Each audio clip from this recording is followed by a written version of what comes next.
नमस्कार दोस्तों, स्वागत है आप सभी लोग का। दोस्तों आज हम देखने वाले हैं ज्ञान बिंदु जीएस एकेडमी की तरफ से हमारा बिहार दरोगा का प्रैक्टिस सेट निकाला गया है। और ये जो हमारा प्रैक्टिस सेट दोस्तों क्वेश्चन बैंक के तौर पे निकाला गया है। 2008 से लेकर के 2022 तक जितना भी आपका बिहार दरोगा का एग्ज़ाम हुआ है, प्री मेंस जितना भी शिफ्ट का हुआ है, सभी इसमें इंक्लूड किया गया है और इसका डिस्कशन बहुत ही बेहतर तरीके से इस पर लिखा गया है। अगर आप इस बुक का डिस्कशन भी अच्छे से तरीके से आप याद कर लेते हैं तो आपका 50% तैयारी तो इस किताब से ही हो जाएगा। तो आप सभी लोगों से उम्मीद करेंगे कि आप पूरा वीडियो को देखेंगे और एक एक पॉइंट को अच्छे से ध्यान से समझेंगे। इसमें देखिए कल हमने क्या किया है, मतलब 1 और 2 सेट हमने ऑलरेडी अपलोड कर दिया है। अगर आप नहीं देखे हैं देख लीजिएगा, मैंने इसका प्लेलिस्ट जो है बना दिया है। आज हम देखेंगे इसका सेट नंबर 3 देखेंगे। तो चलिए वीडियो को शुरू करते हैं। आज का पहला प्रश्न क्या है देख लेते हैं। तो ये रहा हमारा सेट नंबर 3। ये आपका है 15 अप्रैल 2018 का एक ही पाली में जो एग्जाम हुआ था उसी का ये क्वेश्चन पेपर है। पहला प्रश्न हमारा है कि भारत पर आक्रमण करने वाला जो पहला मुसलमान था वो कौन था। तो पहला मुसलमान की बात करते हैं तो मोहम्मद बिन कासिम था। आंसर हमारा यहाँ पे बी सही उत्तर हो जाएगा। देखिए भारत पर आक्रमण करने वाला पहला मुस्लिम शासक जो था मोहम्मद बिन कासिम था, जिसने 712 ईस्वी में सिंध पर विजय पाई थी। उस समय जो है सिंध का जो शासक था दाहिर था। कौन था? दाहिर। यूनानी शासक, देखिए मकदूनियाई शासक सिकंदर का भारत पर आक्रमण जो है लगभग 326 ईसा पूर्व में हुआ था। महमूद गजनी ने भारत पर प्रथम आक्रमण जो है 1000 ईस्वी में किया था। महमूद गजनी ने भारत पर 70 बार करीबन आक्रमण किया है। तैमूरलंग ने सुल्तान जो कि नासरुद्दीन महमूद तुगलक के समय 1398 ईस्वी में दिल्ली पर आक्रमण किया था। स्कंदगुप्त के शासनकाल में 457 ईस्वी में होड़ों का जो है आक्रमण हुआ था। ये भी पॉइंट आपको याद रखना है। मोहम्मद गोरी की बात करें तो मोहम्मद गोरी ने भारत पर पहला आक्रमण जो है 1175 ईस्वी में मुल्तान के विरुद्ध किया था। मोहम्मद गोरी का जो दूसरा आक्रमण हुआ है 1178 ईस्वी में पाटन यानी गुजरात पर हुआ। यहाँ के जो शासक था दोस्तों भीम द्वितीय ने गौरी को पराजित किया था। भीम द्वितीय ने गौरी को पराजित किया था। मोहम्मद बिन तुगलक शेख अलाउद्दीन का शिष्य था। वह सल्तनत काल का पहला शासक था जो अजमेर में शेख मोइनुद्दीन चिश्ती की दरगाह पर गया था। मोहम्मद बिन तुगलक ने अपनी राजधानी जो है दिल्ली से देवगिरी में स्थानांतरित की और उसका नाम जो है दौलताबाद रखा था। बाबर जो है मुगल वंश का संस्थापक था। ये भी पॉइंट आप याद रखेंगे। नेक्स्ट है कि महात्मा गांधी का जन्म जो है कहाँ पे हुआ था। देखिए पूरा प्रश्न आप देखेंगे, चाहे वो 1 घंटा का बने चाहे वो 1.5 घंटा का। मैं आपकी तरफ से प्रयास कर रहा हूँ क्योंकि आपका कमेंट बहुत अधिक था कि सर कितना भी लंबा वीडियो बने आप पूरा डिस्कशन कराइए। तो आपका भी ये काम बनता है कि आप पूरा वीडियो को देखें क्योंकि आप सभी लोग के लिए ही मैं मेहनत कर रहा हूँ। ठीक है, इसका आंसर जो है हमारा 1869 जो है इसका सही उत्तर हो जाएगा। आप समझते हैं इनके बारे में। महात्मा गांधी का जन्म जो है 2 अक्टूबर 1869 ईस्वी में गुजरात के पोरबंदर नामक स्थान पर हुआ था। उनके पिता का जो नाम था दोस्तों करमचंद गांधी एवं माता का नाम पुतलीबाई थी। गांधी जी 9 जनवरी 1915 को दक्षिण अफ्रीका से भारत वापस आए। रविन्द्रनाथ टैगोर ने महात्मा गांधी को चंपारण सत्याग्रह के दौरान जो है महात्मा की उपाधि जो है प्रदान किया था। महात्मा गांधी ने गोपाल कृष्ण गोखले को अपना राजनीतिक गुरु मानते हैं। और पुस्तक की बात करते हैं तो हिंद स्वराज, नवजीवन, यंग इंडिया, ये महात्मा गांधी का ही ये सब पुस्तक है। अब आते हैं क्वेश्चन नंबर 3 पे। विख्यात सोमनाथ मंदिर को किसने नष्ट किया था। जो सोमनाथ मंदिर है दोस्तों महमूद गजनवी के द्वारा ये नष्ट किया गया था। आंसर हमारा ऑप्शन नंबर ए हो जाएगा। देखिए महमूद गजनवी का सबसे चर्चित आक्रमण जो था आपका 1025 ईस्वी में सोमनाथ मंदिर यानी सौराष्ट्र पर हुआ।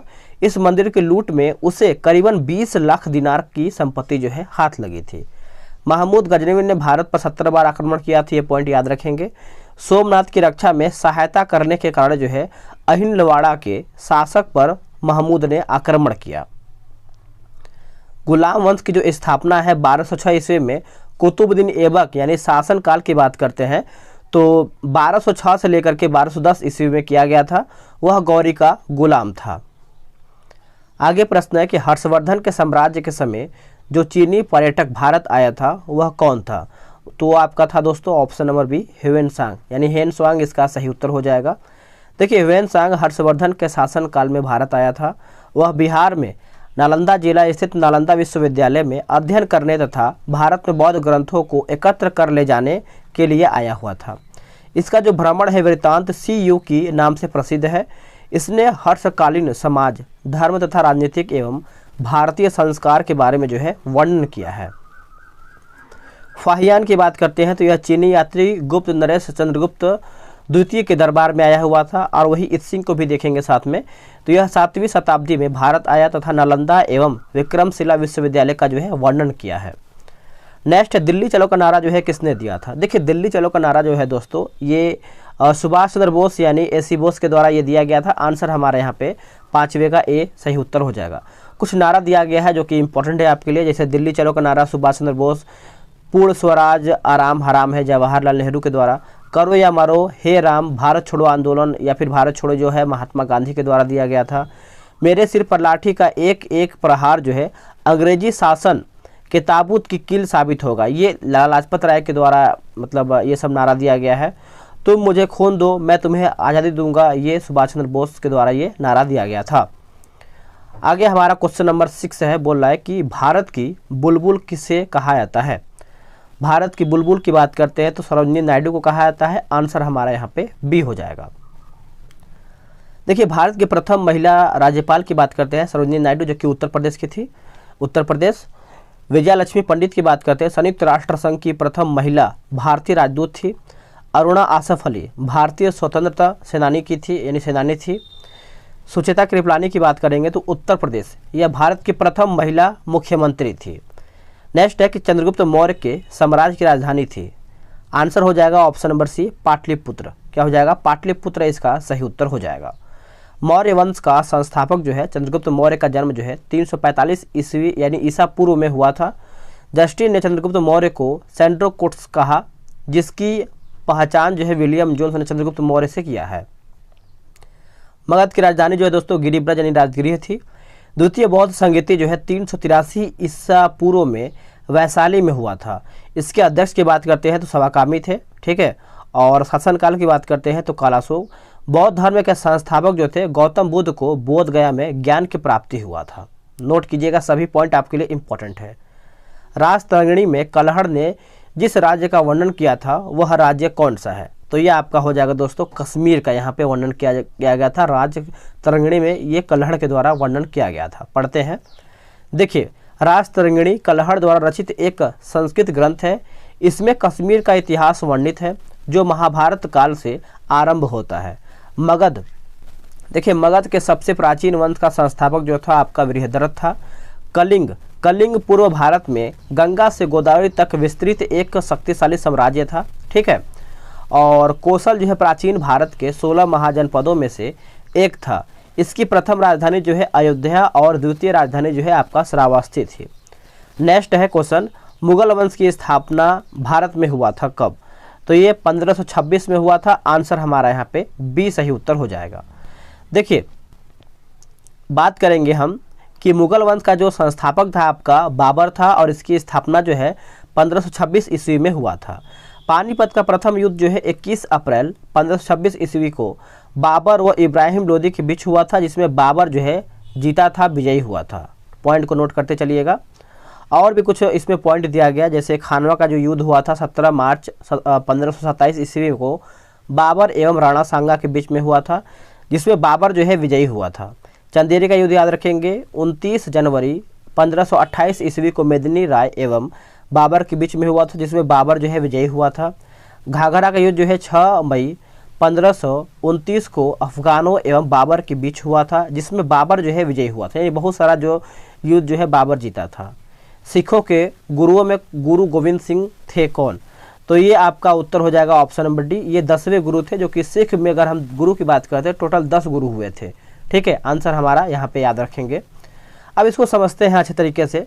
देखिए, सिख के कुल 10 गुरु हुए जो निम्न प्रकार से दिए गए। जैसे गुरु नानक की बात करते हैं तो 1469 से लेकर के 1539 तक इसका शासनकाल था इनका, और सिख धर्म के प्रवर्तक माने जाते हैं। गुरु अंगद देव 1539 से लेकर के 1552 ईस्वी तक इनका कार्यकाल माना जाता है, और गुरुमुखी लिपि के जनक भी माने जाते हैं ये। गुरु अमरदास की बात करते हैं तो 1552 से लेकर के 74 तक इनका कार्यकाल है और गुरु प्रसार हेतु 22 गद्दी का निर्माण जो है अमरदास के द्वारा ही किया गया था। गुरु रामदास 1574 से लेकर के 1581 के बीच इनका कार्यकाल माना जाता है और अमृतसर के संस्थापक कौन है? गुरु रामदास है। गुरु अर्जुन देव 1581 से लेकर के 1606 ईस्वी तक इनका कार्यकाल है और स्वर्ण मंदिर का निर्माण जो है गुरु अर्जुन देव ने ही करवाया था। गुरु हरगोविंद सिंह 1606 से लेकर के 45 तक इनका कार्यकाल है। अकाल तख्त की स्थापना इन्हीं के द्वारा किया गया था। गुरु हर राय 1645 से लेकर के 61 तक और उत्तराधिकारी युद्ध में भाग लिए थे ये गुरु हर राय। आगे है गुरु हरकिशन 1661 से लेकर के 64, जो कि इनका अल्पावस्था में ही इनका मृत्यु हो गया था चेचक वगैरह होने के कारण। गुरु तेग बहादुर की बात करते हैं तो 1664 से लेकर के 75 के बीच में इनका कार्यकाल है। औरंगजेब की धार्मिक नीतियों का मुख्य विरोध किया एवं मुगलों के विरुद्ध जो है करतारपुर का युद्ध लड़ा। 1675 ईस्वी में उसे जो है यानी उन्हें जो है औरंगजेब ने फांसी दे दी थी।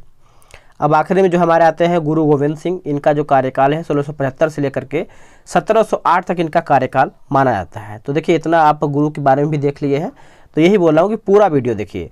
और उससे पहले आप सब लोग को हम बता दें कि बिहार दरोगा के लिए टारगेट बैच स्टार्ट किया गया है। जो ये सब क्लास आपका चल रहा है इसका PDF जो है वहाँ पर डिस्कशन के माध्यम से दिया जा रहा है। तो ये व्हाट्सअप नंबर है 8756546533। आप इस पर बिहार दरोगा लिखिएगा और आप सभी लोग को टारगेट बैच में कैसे जुड़ना है, क्या करना है, सभी इन्फॉर्मेशन जो है वहाँ पे आपको दे दिया जाएगा। तो 11 नंबर प्रश्न हमारा है कनिष्क राजा थे, तो ये थे आपके कुषाण वंश के था, यानी कुषाण वंश के राजा थे। आंसर हमारा यहाँ पे C हो जाएगा। पढ़ते हैं। देखिए कनिष्क के 78 ईस्वी में शक संवत चलाया जो उसने राज्यारोहण की तिथि है। शक संवत भारत सरकार द्वारा प्रयोग में लाया जाता है। चौथी बौद्ध संगीति जो है कनिष्क के शासनकाल में कुडनकुलम यानी कश्मीर में वसुमित्र की अध्यक्षता में हुआ था। वासुदेव कुषाण वंश का अंतिम शासक था, ये पॉइंट याद रखेंगे। देखिए गुप्त वंश की बात करते हैं। श्री गुप्त वंश का संस्थापक था। मौर्य वंश, मौर्य राजवंश की जो स्थापना है चंद्रगुप्त मौर्य ने किया था। पाल वंश की बात करते हैं तो पाल वंश का जो संस्थापक था गोपाल यानी 750 ईस्वी में किया था। इस वंश की जो राजधानी थी दोस्तों मुंगेर थी। कहाँ पे? मुंगेर। सूफी संत ख्वाजा मोइनुद्दीन चिश्ती का उर्स यहाँ पर बनाया जाता है।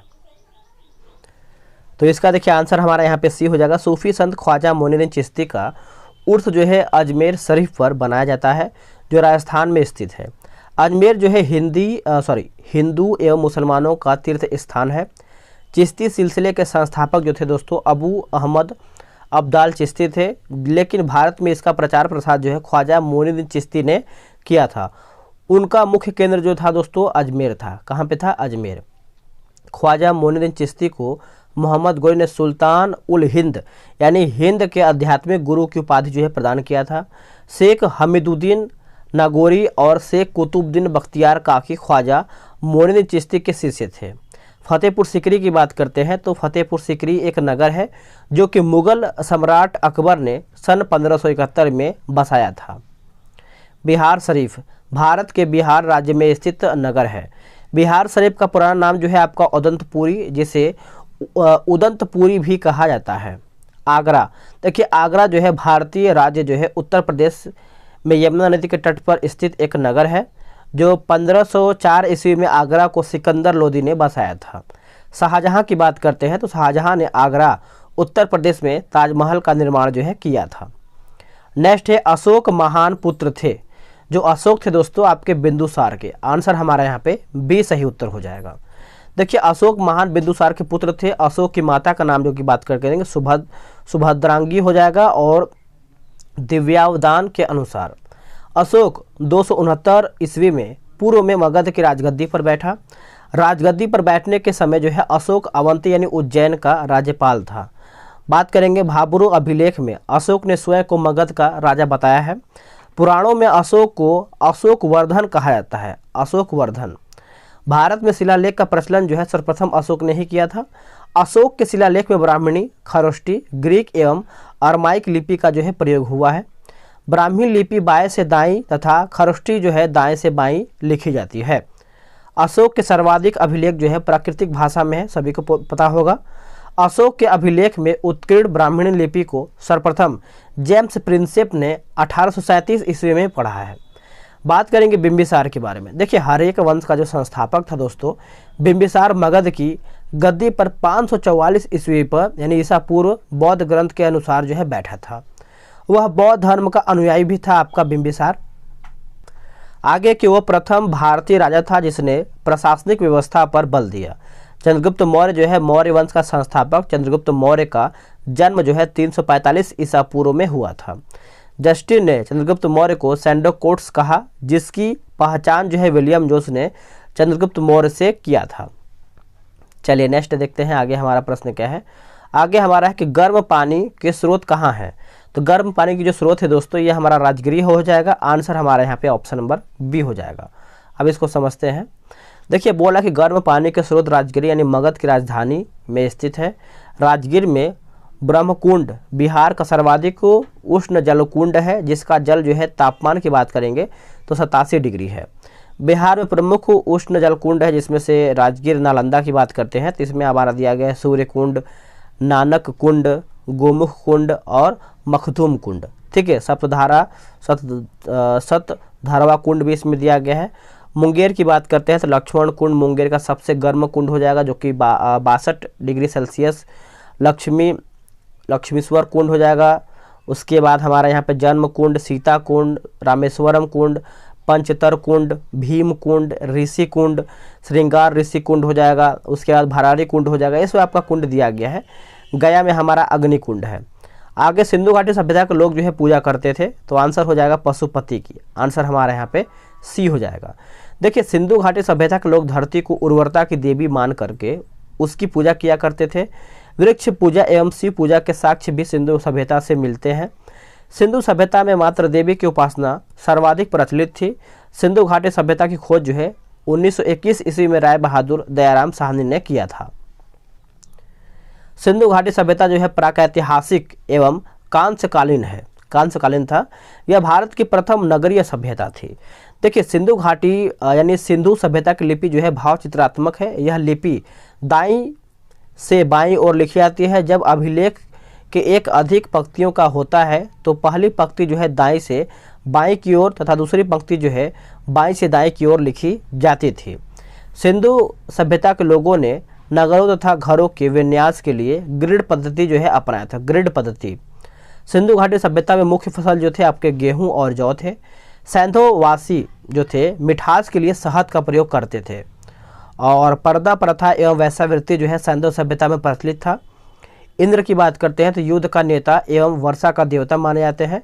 वरुण जो थे दोस्तों पृथ्वी एवं सूर्य के निर्माता, समुद्र का देवता, विश्व के नियामक एवं शासक, सत्य का प्रतीक, ऋतु परिवर्तन एवं दिन रात का कर्ता जो है वरुण को माना जाता है। चलिए आगे आते हैं, आगे देखते हैं। जैसे इसमें कुछ दिया गया है, इसमें बॉक्स बना। जैसे विष्णु की बात करते हैं, विश्व के संरक्षण एवं पालन करता, अग्नि देवता एवं मनुष्य के बीच मध्यस्थ। धौ की बात करते हैं तो आकाश का देवता सबसे प्राचीन। सोम जो है वनस्पति का देवता। उषा जो है प्रगति एवं उत्थान का देवता। अश्विन की बात करते हैं विपत्तियों को हरने वाला देवता। पूषण जो है पशुओं का देवता। और मरुद जो है आंधी तूफान का देवता हो जाएगा। पुराने लिच्छवी राज्य की राजधानी थी। आंसर हो जाएगा वैशाली। Option number C. देखिए, पाटलिपुत्र जो है दोस्तों, उदयन अपने पिता अजातशत्रु की हत्या कर शासक बना। इसने गंगा तथा सोन नदी के संगम पर पाटलिपुत्र नगर को बसाया तथा अपनी राजधानी जो है राजगिरी से पाटलिपुत्र में स्थानांतरित किया था। ठीक है। गया की बात करते हैं। 6 वर्ष तक अथक परिश्रम एवं घोर तपस्या के बाद जो है 35 वर्ष की आयु में वैशाख पूर्णिमा की रात पीपल बोधि वृक्ष के नीचे निरंजना यानी फल्गु नदी के तट पर सिद्धार्थ को ज्ञान प्राप्त हुआ। इसी दिन से वे तथागत हो गए एवं बुद्ध के नाम से जाने जाते हैं। ठीक है। भारत के सर्वोदय नेता लोकमान्य जयप्रकाश नारायण का जीवन काल पूछ रहा है, तो 1902 से लेकर के 79। आंसर हमारा यहाँ पे सी हो जाएगा। अब इसको अच्छे से पढ़ते हैं। देखिए, लोकनायक जयप्रकाश नारायण का जन्म जो है सारण जिले के सिताब दियारा नामक स्थान पर 11 अक्टूबर 1902 को हुआ था। उनके पिता का नाम जो है हर्षु दयाल तथा माता का नाम जो है आपका फुलरानी देवी था। प्रभावती देवी इनकी पत्नी थी। 8 अक्टूबर 1979 को जयप्रकाश नारायण का जो है देहांत हो गया था।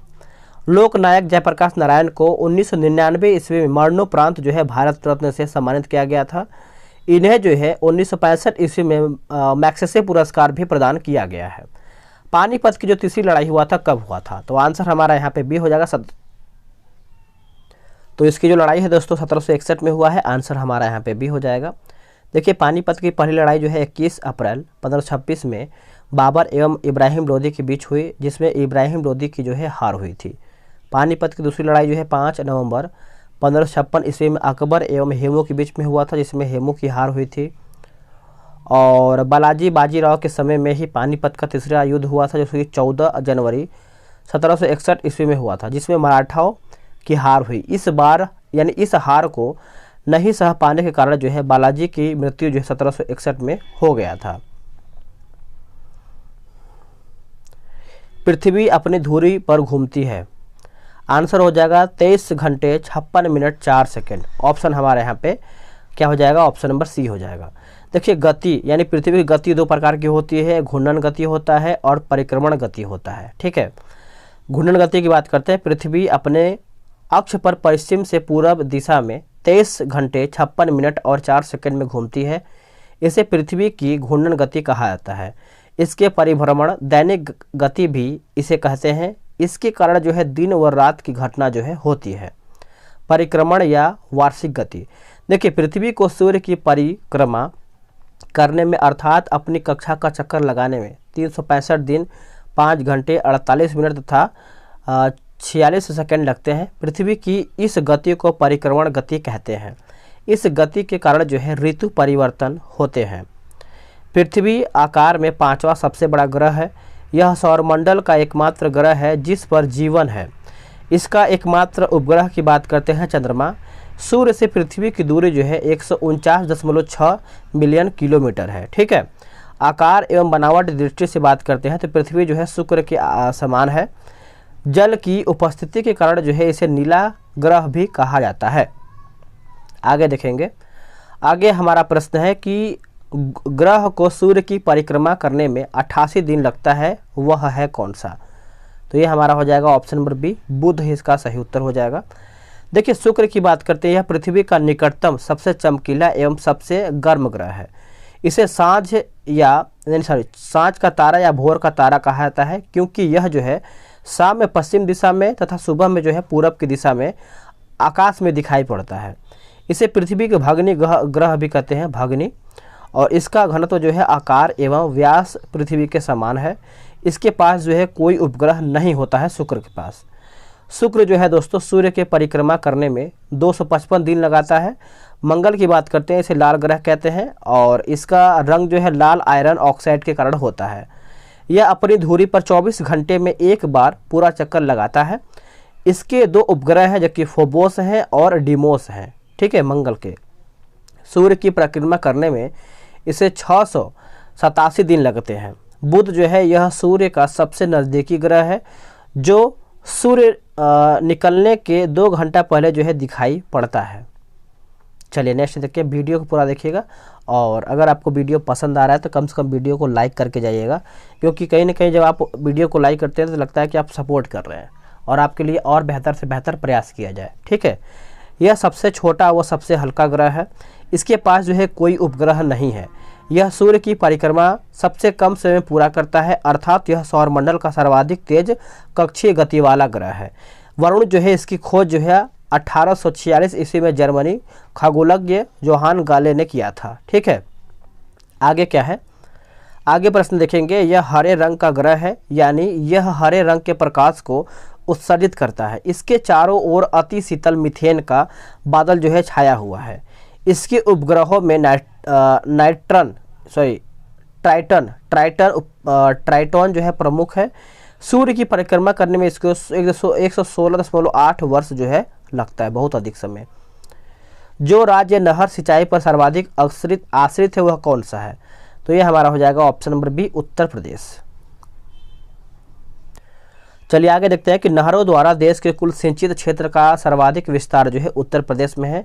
इसके अलावा जो है मध्य प्रदेश, आंध्र प्रदेश, हरियाणा, पंजाब, बिहार आदि राज्यों में भी नहरों से सिंचाई होती है। वर्तमान समय में जो है कुआं और नलकूप भारत में सिंचाई का प्रमुख साधन है, याद रखेंगे। जैसे हमारा कुआं नलकूप जो है 55.9%, नहर से आपका 31.4%, तालाब से 6.1% और अन्य स्रोत की बात करते हैं तो 6.6 हो जाएगा।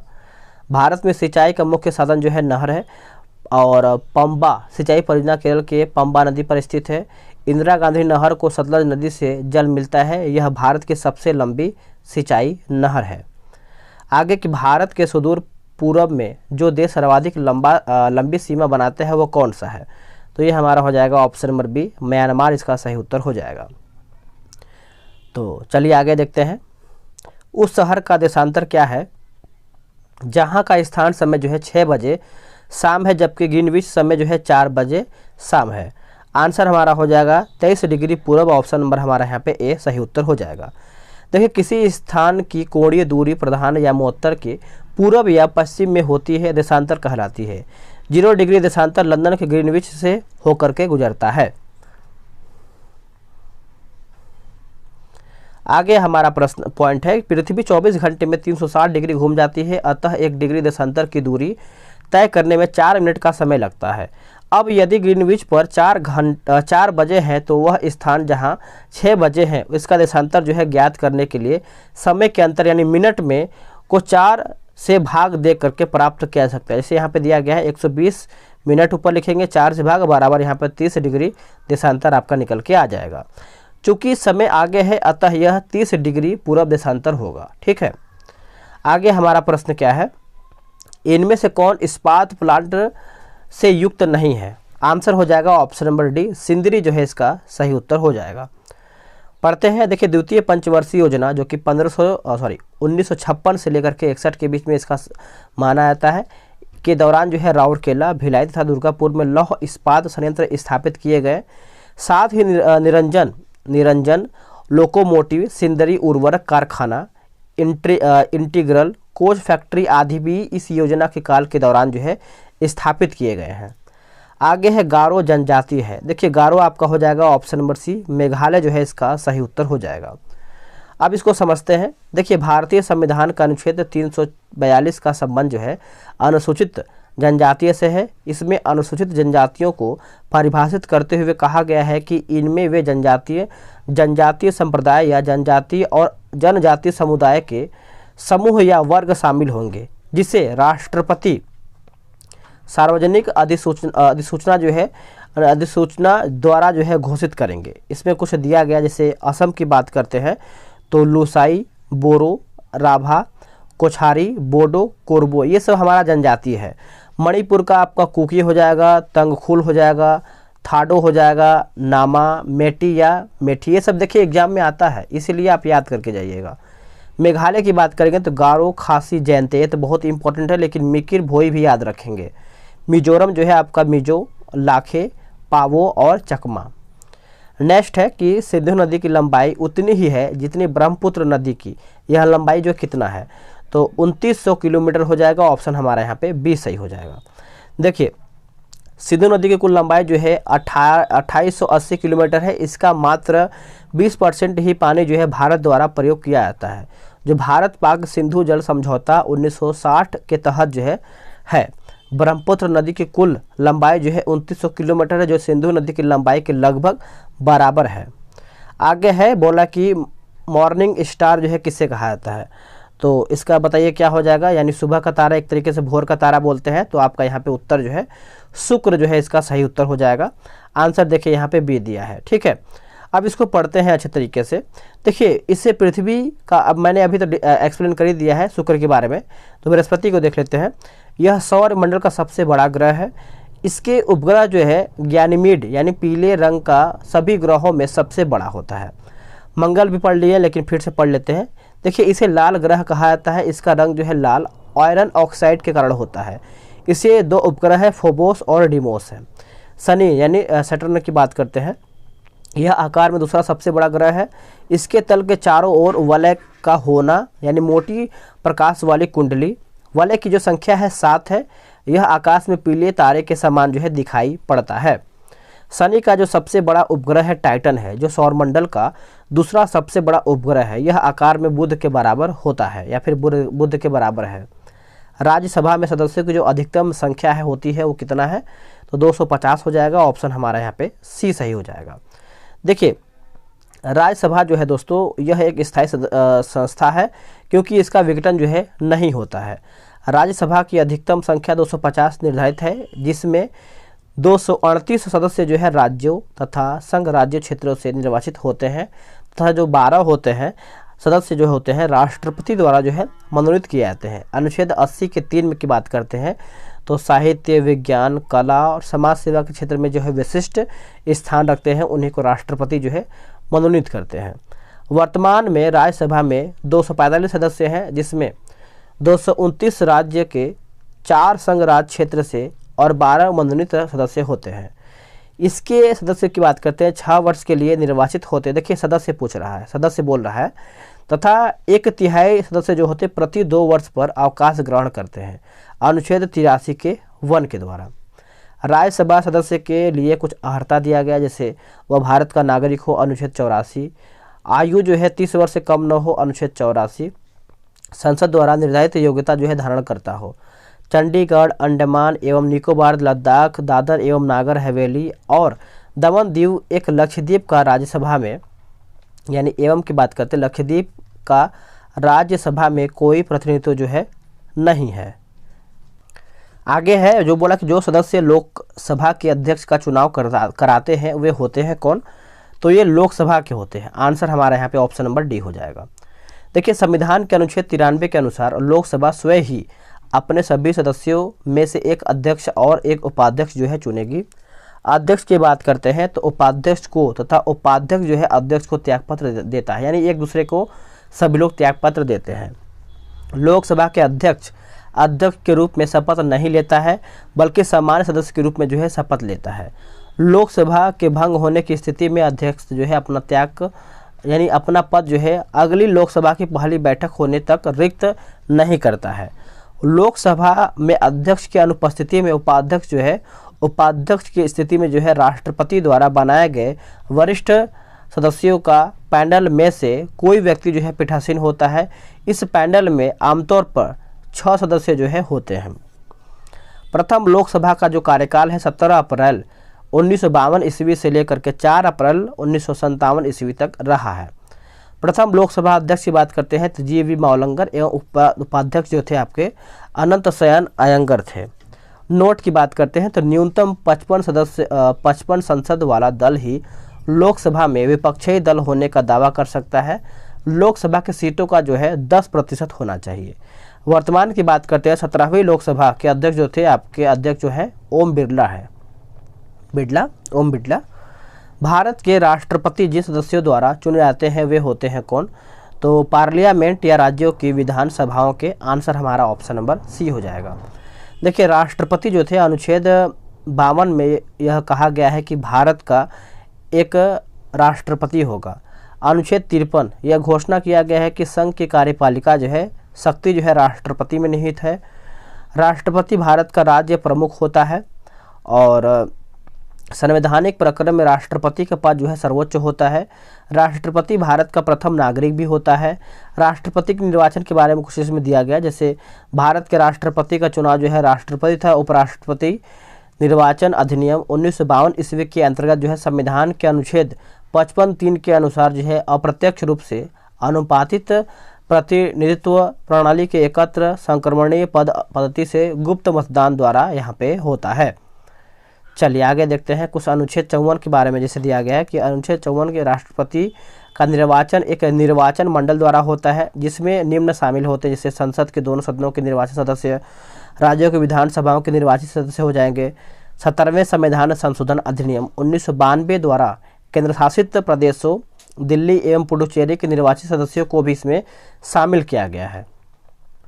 संसद के दोनों सदनों के मनोनीत सदस्य जो है राज्य विधानसभाओं के मनोनीत सदस्य राज्य विधान परिषदों, जहां पर द्विसदनीय विधायिका है के सदस्य निर्वाचित एवं मनोनीत और दिल्ली और पुडुचेरी विधानसभा के मनोनीत सदस्य राष्ट्रपति के निर्वाचन में भाग नहीं लेते हैं। तो पॉइंट को देखिए, सभी आराम से पढ़िएगा, आपके लिए सभी पॉइंट जरूरी है और डिस्कशन भी बहुत लंबा चौड़ा दिया गया है।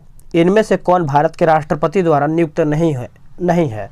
आंसर हो जाएगा उपराष्ट्रपति, ऑप्शन नंबर डी। तो ये सब तो मैंने उपराष्ट्रपति के बारे में पढ़ ही लिया है। जो है इसमें देख लेते हैं। जैसे राष्ट्रपति की बात करते हैं तो मुख्य न्यायाधीश शपथ दिलाता है और त्यागपत्र जो है उपराष्ट्रपति, एक दूसरे को मैंने बोला था, उपराष्ट्रपति, राष्ट्रपति और राष्ट्रपति आपका हो जाएगा। राज्यपाल जो है राज्य उच्च न्यायालय के मुख्य न्यायाधीश मुख्य न्यायाधीश की बात करते हैं राष्ट्रपति दिलाता है और राष्ट्रपति को ही त्यागपत्र दिया जाता है। मुख्यमंत्री राष्ट्रपति त्यागपत्र और मुख्यमंत्री को शपथ जो है राष्ट्रपति दिलाता है और त्यागपत्र भी राष्ट्रपति को दिया जाता है। लोकसभा के अध्यक्ष शपथ नहीं होता है और उपाध्यक्ष को इसको त्यागपत्र दिया जाता है। आगे के विभिन्न राजनीतिक दलों की स्वीकृति जो है राष्ट्रीय पार्टी अथवा प्रादेशिक पार्टी के रूप में कौन प्रदान करता है? तो कौन प्रदान करता है दोस्तों? तो चुनाव आयोग के द्वारा ये प्रदान किया जाता है। आंसर हमारा बी हो जाएगा। देखिए, संविधान के भाग 15 के अनुच्छेद 324 से लेकर के 329 में निर्वाचन से संबंधित जो है उपबंध किया गया है। देखिए, भारत निर्वाचन आयोग की स्थापना जो है 25 जनवरी, माफ़ कीजिएगा, थोड़ा सा दिक्कत है क्योंकि लगातार पढ़ते पढ़ते कभी कभी मिस्टेक हो जाता है। फिर से पढ़ते हैं। भारत निर्वाचन आयोग की जो स्थापना है 25 जनवरी 1950 ईस्वी को हुआ था। यह एक स्थायी संवैधानिक निकाय है। राष्ट्रीय दलों के रूप में मान्यता की बात करते हैं तो वर्तमान में किसी दल को राष्ट्रीय दल का दर्जा प्राप्त करने के लिए निम्नलिखित अर्हताएं जो है पूरी करनी होगी। चलिए आगे देखते हैं कि पंचायती राज लागू किया गया है तो ये 1959 में। आंसर हमारा यहाँ पे ऑप्शन नंबर डी हो जाएगा। पढ़ते हैं। देखिए, पंचायती राज का शुभारंभ जो है स्वतंत्र भारत में 2 अक्टूबर 1959 ईस्वी को भारत के प्रथम मुख्य प्रधानमंत्री जवाहरलाल नेहरू के द्वारा राजस्थान के नागौर जिला में हुआ था तथा दूसरा जो है आंध्र प्रदेश में 11 अक्टूबर 1959 ईस्वी को लागू किया गया था। संविधान के अनुच्छेद 40 में यह निर्दिष्ट है कि राज्य पंचायतों के संगठन के लिए कदम उठाएगा। पंचायत को यदि किसी विधि के अधीन पहले ही विघटित नहीं कर दिया जाता है तो उसकी अवधि जो है अपने समय अधिवेशन के लिए जो है नियत तारीख से 5 वर्ष होगा, अनुच्छेद 243 में। ठीक है, ये सब तो देख लेते हैं। हम आगे देखते हैं। जैसे इसका गठन वगैरह बहुत जरूरी है आपके लिए, ये हम देख लेते हैं। पंचायती राज पर प्रमुख समितियाँ, जैसे समिति की बात करते हैं, बलवंत राय मेहता समिति 1957, माफ़ कीजिएगा 1957। अशोक मेहता समिति जो है 1967। देखिए फिर से पढ़ते हैं, थोड़ा सा मिस्टेक हो रहा है बार बार। बोल रहा है कि बलवंत राय मेहता समिति जो है 1957 सही है, गठन हुआ था। अशोक मेहता समिति जो है 1977 में। जी.बी. के राव समिति जो है 1985 और L.M. सिंघवी समिति जो है 1986 में हुआ था। 85 और 86 अलग अलग हुआ है। और P.K. थुंगन समिति जो है आपका 1988 में हुआ था। ठीक है, चलिए नेक्स्ट देखते हैं। आगे हमारा प्रश्न है कि उपचुनाव कराया जाता है तो ये आपका हो जाएगा कभी भी। ये कभी भी आपका उपचुनाव जो है हो सकता है, कराया जा सकता है। भारत के उपराष्ट्रपति का चुनाव करने वाले सदस्य होते हैं। आंसर हो जाएगा पार्लियामेंट में। क्या हो जाएगा? पार्लियामेंट में। देखिए जो इम्पोर्टेंट है उसको देख लेते हैं। अनुच्छेद 66 के अनुसार उपराष्ट्रपति का निर्वाचन संसद के दोनों सदनों के सदस्यों से मिलकर के बनने वाले निर्वाचक गण के सदस्यों द्वारा अनुपातित प्रतिनिधित्व पद्धति के अनुसार जो है एकल संक्रमणीय मत द्वारा जो है होगा और ऐसे निर्वाचन में मतदान जो है गुप्त होगा। इसमें विधानसभाओं के सदस्य जो है इसमें शामिल नहीं होते हैं। ठीक है, आगे है कि भारत का उपराष्ट्रपति राज्यसभा का पदेन सभापति होता है आर्टिकल 64 के द्वारा। ये सब तो छोड़ ही देते हैं क्योंकि ये सब तो आपको पता ही होगा। ये पढ़ते हैं मंत्रिमंडल। देखिए मंत्री जो है 3 प्रकार के होते हैं, कैबिनेट मंत्री, राज्य मंत्री एवं उप मंत्री। प्रधानमंत्री एवं कैबिनेट मंत्री को मिलाकर के जो है मंत्रिमंडल निर्माण होता है। भारतीय नागरिकों के मौलिक कर्तव्य है। आंसर हो जाएगा ऑप्शन नंबर सी 11 मौलिक कर्तव्य हो जाएगा। आप इसको अच्छे से याद रखेंगे। देखिए भारतीय नागरिकों के मौलिक कर्तव्यों की जो संख्या है 11 है। मौलिक कर्तव्य मूल संविधान का भाग नहीं था, इन्हें जो है सरदार स्वर्ण सिंह समिति यानी गठन जो है 1976 की सिफारिश पर 42वें संविधान संशोधन अधिनियम 1976 द्वारा जो है संविधान में जोड़ा गया है। ठीक है, वर्तमान में इनकी संख्या जो है 11 है। इसे 4 क के अनुच्छेद 51 क के तहत जो है रखा गया है। मौलिक कर्तव्य याद रखेंगे। चलिए, ये सब मौलिक कर्तव्य के बारे में दिया गया है तो आपको पता ही होगा किस तरीके से क्या है। आगे देख लेते हैं। भारतीय संविधान के अनुसार संघ का कार्यपालिका जो है अध्यक्ष कौन होता है? तो ये आपका होता है ऑप्शन नंबर बी, राष्ट्रपति होता है। कौन होता है? राष्ट्रपति। देखिए, अनुच्छेद 53 में यह घोषणा किया है कि संघ की कार्यपालिका जो है शक्ति राष्ट्रपति में निहित होगा। राष्ट्रपति भारत का राज्य प्रमुख होता है। राष्ट्रपति जो है संघ का कार्यकारी अध्यक्ष होता है और संवैधानिक पदक्रम में राष्ट्रपति का पद जो है सर्वोच्च होता है। राष्ट्रपति भारत का प्रथम नागरिक होता है। प्रधानमंत्री अनुच्छेद 75 प्रधानमंत्री की नियुक्ति जो है राष्ट्रपति करेगा और प्रधानमंत्री की सलाह पर अन्य मंत्रियों की नियुक्ति जो है करेगा। आगे है कि attorney general of India Bharat का महान्यायवादी अनुच्छेद 76 भारत सरकार को विधि संबंधित विषयों पर सलाह देता है। राज्यपाल संविधान के अनुसार राज्यपाल राज्य का संवैधानिक प्रमुख होता है। यह दोहरी भूमिका निभाता है, राज्य के प्रमुख के रूप में, केंद्र सरकार के प्रतिनिधि के रूप में। आगे है कि मुख्य न्यायाधीश के अतिरिक्त उच्चतम न्यायालय में न्यायाधीशों की संख्या होता है। आंसर हो जाएगा ऑप्शन नंबर सी, 30 इसका सही उत्तर हो जाएगा। देखिए, संविधान में भाग 5 के अनुच्छेद 124 से 47 तक उच्चतम न्यायालय के उपबंधों का उल्लेख है। उच्चतम न्यायालय का यहाँ पे उद्घाटन जो है 28 जनवरी 1950 ईस्वी को किया गया था। अनुच्छेद 124(1) अनुसार की बात करते हैं तो प्रारंभ में उच्चतम न्यायालय में एक मुख्य न्यायाधीश एवं 7 अन्य न्यायाधीश थे, परंतु इसी अनुच्छेद में संसद को न्यायाधीशों की संख्या जो है बढ़ाने की शक्ति प्रदान किया गया है। 1956 ईस्वी में संसद ने अन्य न्यायाधीशों की संख्या जो है 10 निश्चित किया गया है, जो कि 1960 में 13, 1977 में 17 और 1986 में 25 वर्ष और 2019 में 331 हो जाएगा। 2009 ईस्वी में केंद्र सरकार ने उच्चतम न्यायालय की कुल न्यायाधीशों की संख्या जो है 26 से बढ़ा करके 31 कर दिया है। सर्वोच्च न्यायालय न्यायाधीशों की संख्या जो है संशोधन विधेयक 2019 द्वारा सर्वोच्च न्यायालय में एक मुख्य न्यायाधीश तथा 33 अन्य न्यायाधीश हैं। देखिए, उच्चतम न्यायालय का प्रत्येक न्यायाधीश जो है राष्ट्रपति द्वारा जो है नियुक्त किया जाता है, याद रखेंगे। चलिए आगे देखते हैं कि भारत के प्रथम गवर्नर जनरल कौन थे। तो आंसर हो जाएगा Lord William Bentinck, option number D. पढ़ते हैं। देखिए, लॉर्ड विलियम बेटिंग जो है 1828 से लेकर के 1835 ईस्वी तक, फिर 1833 ईस्वी के चार्टर एक्ट द्वारा बंगाल के गवर्नर जनरल को भारत का गवर्नर जनरल जो है बना दिया गया था। इस प्रकार भारत का पहला गवर्नर जनरल जो है लॉर्ड विलियम बेटिंग हुआ। वारेन हेस्टिंग्स 1774 से 85 यह बंगाल का पहला गवर्नर जनरल था। आगे देखते हैं। लॉर्ड कॉर्नवालिस 1786 से 93 इसे भारत में सिविल सेवा का जनक जो है माना जाता है। इसने बिहार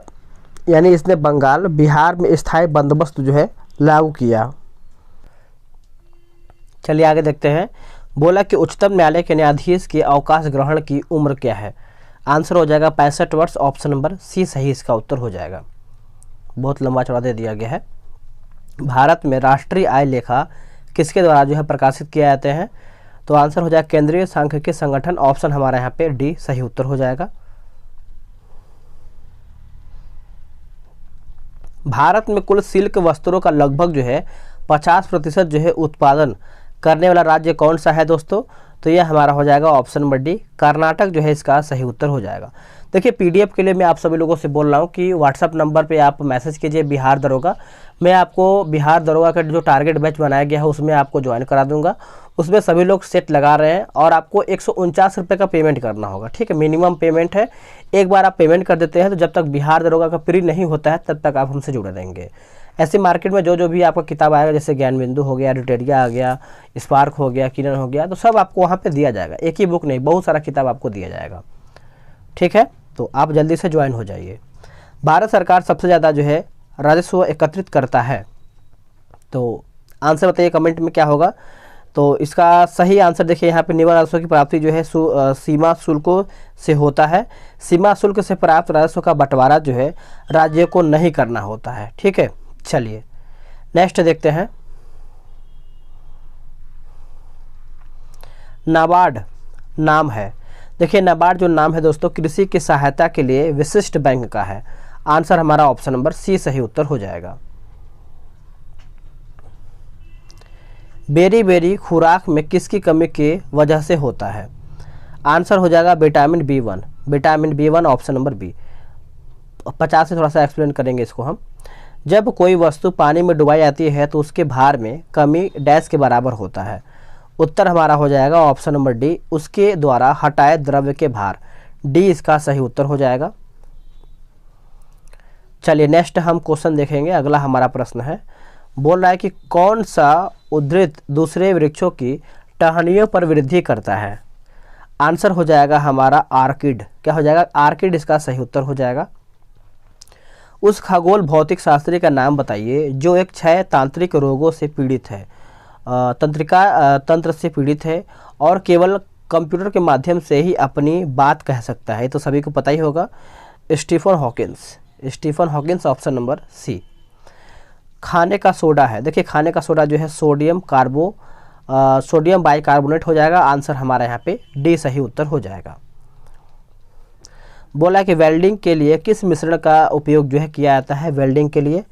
आंसर हमारा हो जाएगा आयरन ऑक्साइड और एल्यूमिनियम। ऑप्शन हमारा यहाँ पे ए सही उत्तर हो जाएगा। अब 51 से थोड़ा सा एक्सप्लेन करेंगे।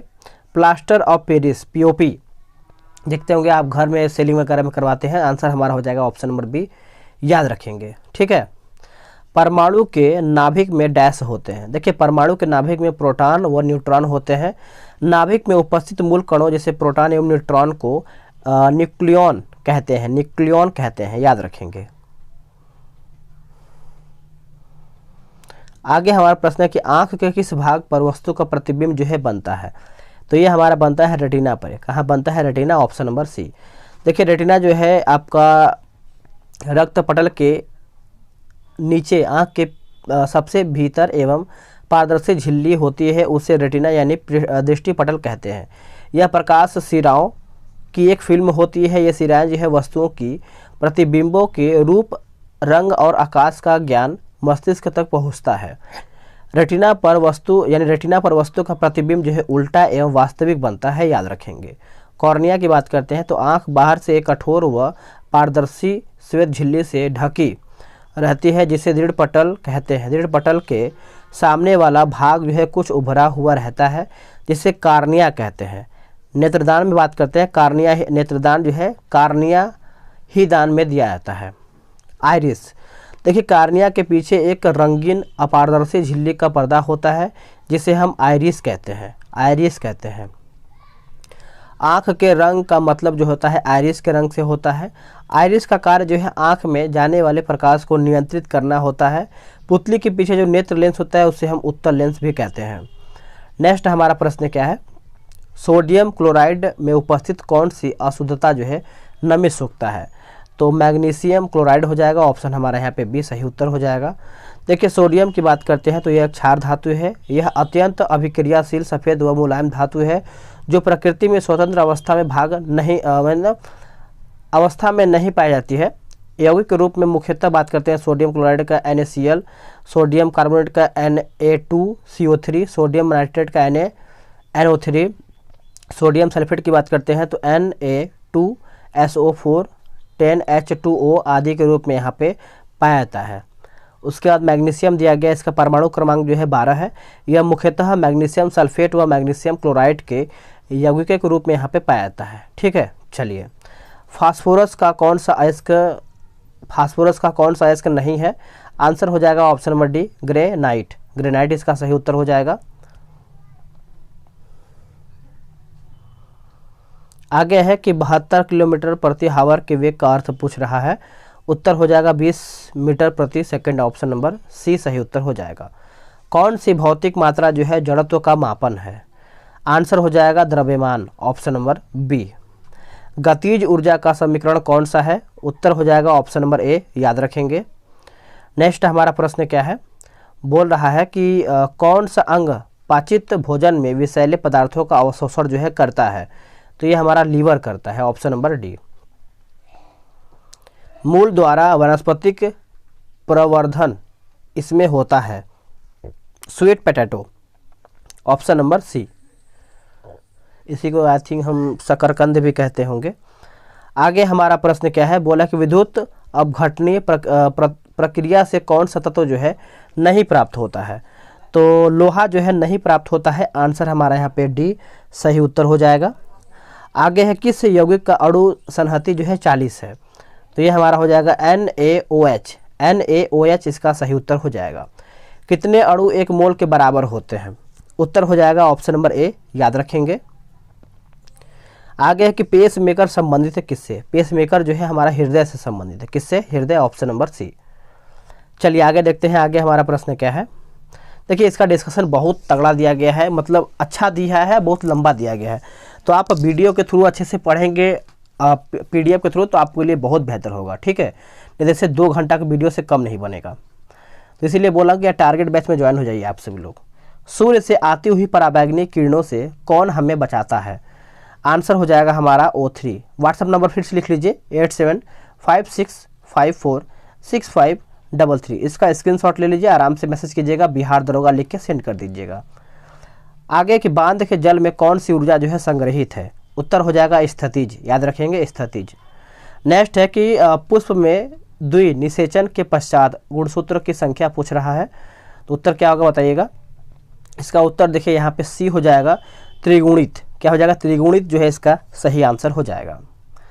नेक्स्ट है कि जीवित कोशिकाओं की प्रक्रिया का नियंत्रित करता है, उत्तर हो जाएगा न्यूक्लियस, क्या हो जाएगा, न्यूक्लियस इसका सही आंसर हो जाएगा। देख रहे हैं इतना लंबा चौड़ा। विभवांतर मापा जाता है, तो ये जो आपका होता है वोल्ट मीटर के द्वारा, किसके, volt metre, option number C सही उत्तर हो जाएगा। नेक्स्ट है कि कौन सा उपकरण जो है विद्युत ऊर्जा को यांत्रिक ऊर्जा में बदलता है, तो ये बदलता है आपका विद्युत मोटर, विद्युत मोटर, ऑप्शन नंबर सी। किस जीव में कसाभ पाया जाता है, आपका यूग्लिना हो जाएगा, ऑप्शन नंबर बी, यूग्लिना। रसोई गैस मुख्यतः डैश होता है, उत्तर हो जाएगा मीथेन, क्या हो जाएगा, मीथेन, ऑप्शन नंबर सी। रक्त का कौन सा घटक जो है शरीर के अंगों को ऑक्सीजन पहुंचाता है, तो ये आपका हो जाएगा RBC, क्या हो जाएगा, RBC, ऑप्शन नंबर डी।